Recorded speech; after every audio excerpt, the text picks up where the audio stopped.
Hey, what's going on, my friends? In this video, we're gonna cover 6 different budgeting strategies, different techniques or ideas that you should consider when it comes to helping you with your budgeting and saving. Because after all, we are all on our own financial independence journey, and part of this journey will include having a better, well, it should at least include having a good understanding, a good grasp of your money. And you should have somewhat of a ballpark idea of how much your bills, all of your expenses cost you every month. And you should also probably have an idea of how much money you have coming in every month.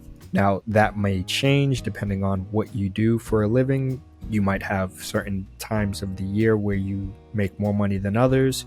Maybe you have a sales job, and if you perform well, you are obviously rewarded for your deals, your closed deals, so you get paid more. But you know at least the minimum amount of money that you pretty much are always bringing in. That will then help you with being able to budget and know that, hey, okay, my bills are here, my income is here, and that means I have that much left over. What are you doing with that money that is left over? And maybe you don't even notice it. Maybe you don't even feel like you ever have money left over. And if you're someone in that situation where you just feel like you're just barely getting by every month, I bet you probably can save more money than you think. And of course, the goal isn't to save $1 trillion. No, you want to save your emergency fund and emergency savings. And that's going to change for everyone. Some people say it should be about 3 months of all of your total bills expenses. Others say about 6 months. Some will even say a year. If you can save up any of those 3 months worth of expenses and bills and whatnot, and or 6 months worth, then after you do that, you can start to do other creative, and I don't want to say creative, but you can start to do other smart, I guess you can say, things with your money, getting your money to work for you. You do want to have that emergency savings account. A lot of people I feel like right now on social media are like against saving money, and they're like, don't save, don't save, don't save. No, you need that emergency savings account. Me personally, actually, I have more than one savings account, and everyone's different. Maybe I'll share with you guys kind of my strategy, my approach, the way I have all of my different accounts set up. Because it's definitely not traditional, I will say that, but it works for me, and everyone has to find their own kind of approach. And that's why I thought reviewing this article would be really helpful for a lot of you guys. So we're going to jump into this article, and hopefully you guys are encouraged, you guys are inspired, you guys have some new ideas to help you with saving more of your money. And before we do though, of course, if you haven't yet, like this video, show a brother a little appreciation, because I appreciate you guys spending some time watching and joining us on this financial journey. Of course, budgeting and debt and saving, that's not really fun topics. No one really wants to talk about these things and hear about these things, but you need to. They need to be discussed, and you need to be aware of these different ideas, these different strategies, these different approaches that you can take when it comes to your budgeting and saving, your emergency savings account. So knowing how much money you spend each month and making a savings plan for your remaining income are essential steps to mastering your money skills. Making a budget can accomplish both tasks and personalize your spending plan to motivate you to follow through. These budgeting rules can simplify your finances.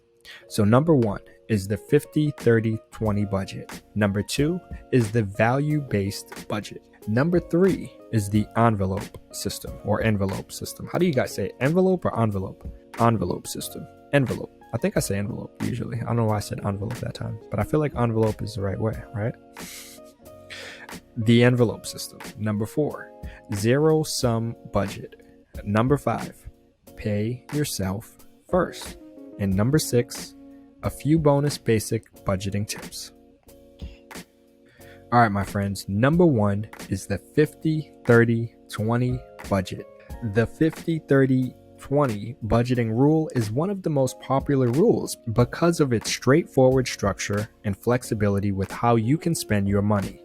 You can divide your paycheck into 3 different spending priorities. 50% goes to your needs, 30% goes to your wants, and 20% goes towards your financial goals. The needs category can include housing, food, minimum debt payments, and other basic necessities.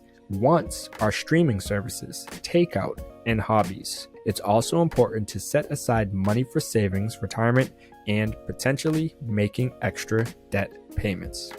You may also decide to adjust the budget percentages to fit your situation. One example is 60% for needs and 20% for wants if you have high housing costs or a mountain of debt. If your monthly expenses are low, you can boost your financial goals above 20% to save more for your emergency fund, retirement, or pay off high interest debt early. So some of the advantages for the 50-30 budgeting rule includes you can spend money on needs, wants, and money goals. Structured budget with the ability to make adjustments, and can determine what's an essential and optional expense. The disadvantages: a percentage based may not be as focused as a dollar-based budget. Low-income earners may struggle to stay within 50% needs recommendation and may discourage from saving more money. Number 2 on the list is value-based budget. Standard household budgets can feel restricting and stifle joy. The value-based budget motivates you to wisely spend your money on the expenses most important to you. After setting aside money for your basic necessities, you can plan for short-term and long-term goals. Some examples can be annual vacation, getting out of debt, helping charities, early retirement, starting a family, buying a larger home. It's important to not lose sight of your long-term financial goals. Be sure to diversify your money values and routinely save for retirement and upcoming large expenses. Some of the advantages: can provide more satisfaction than other strategies, can prioritize personal money goals, and it's very flexible. Some of the disadvantages: it can be easy to only focus on short-term goals, less structured than other budget methods, and it doesn't automatically encourage saving unspent income.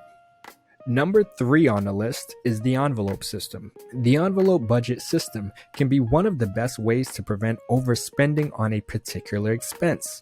You determine how much you're going to allocate for each expense before the month starts. If you exhaust the balance for a particular category for that month, you stop spending for that category until the next month. You can set aside more cash for the next month. Consider making weekly envelopes if forecasting your monthly expenses is difficult. This budget system can be more rigid than other budgeting strategies, but money envelopes can help you visibly see how much you spend in real time. While most people now pay electronically or with the payment card, the envelope system can be effective in a digital world. Several apps can track digital payments if this budgeting method appeals to you. So some of the advantages include: it prevents overspending, can accurately track spending by category, and can budget weekly or monthly. Some of the disadvantages: must predict expenses upfront, works better with cash than digital payments, and can be too restricting. Number 4 on the list is zero-sum budget. The zero-sum budget gives each dollar you earn a purpose. This strategy is also known as line item budgeting, as you assign a specific dollar amount to each expense type. Instead of focusing on staying within a certain percentage for needs, wants, and priorities, like the 50-30-20 rule, you compare your total monthly spending to your monthly income. Your total monthly spending and savings are equal to your monthly income. You get to decide how you spend and save your cash after paying for your basic living expenses. The easiest way to track spending is using a budget spreadsheet or pen and paper. You can list the estimated and actual spending amounts in side-by-side columns. This strategy can be a good fit for people who have extra money each month that may sit in a checking account waiting to be spent or earn passive income. Giving a purpose to each dollar can encourage you to increase your savings rate if you don't need to pay for immediate expenses. If you have extra income, you can transfer the excess cash into a slush fund to cover future budget shortfalls. So some of the advantages include: can make it easier to fund money goals. Customizable, good for stable and variable monthly incomes. Disadvantages include: can be time consuming to track spending. Doesn't recommend spending limits for needs, wants, and goals. Can be challenging to plan with a variable income.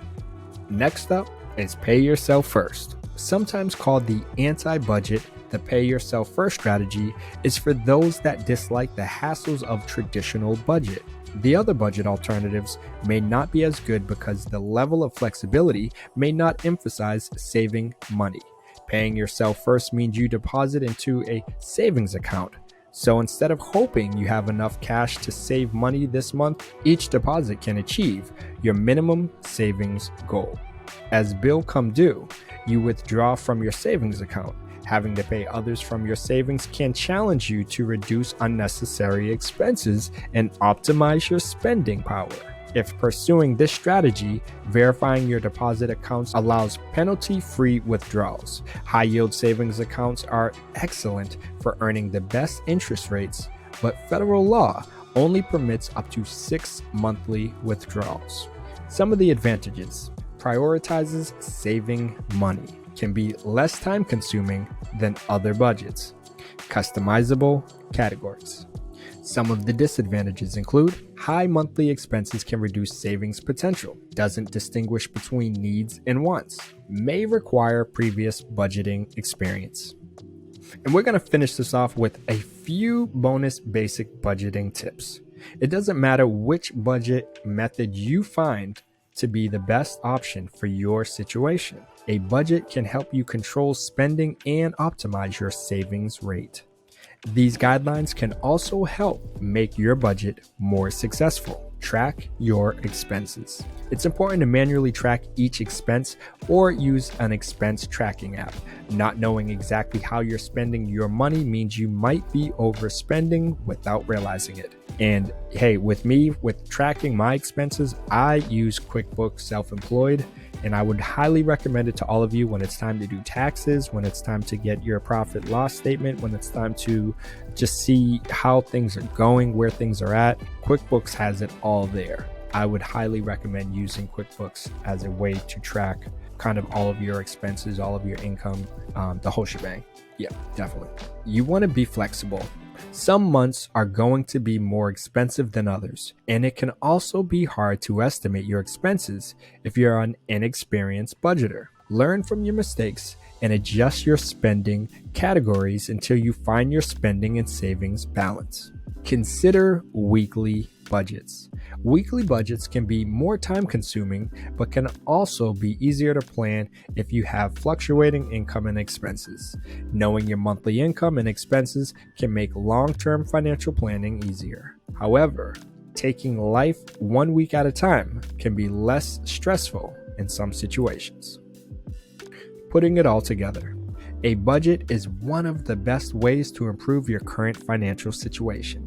You can prioritize financial priorities and identify areas to reduce expenses. It's possible to master new money habits that can become automatic and remove financial stress. So I hope you guys found this video helpful as we covered those 6 different kind of ideas, those tips and solutions, we'll call them, those budgeting and saving solutions that will help you with just getting motivated or just getting a few different ideas that one of those should touch on, something in terms of your personal interests and you being unique, and everyone's different. So when people are like, well, you have to save and just throw it in your savings account, it's not that simple often. Generally it's not that simple. So this is really cool because you have a bunch of different ideas, a bunch of different ways that you can approach, and maybe you want to consider doing 3 or 4 of them at once and trying to just see what do you like best or what feels most natural for you,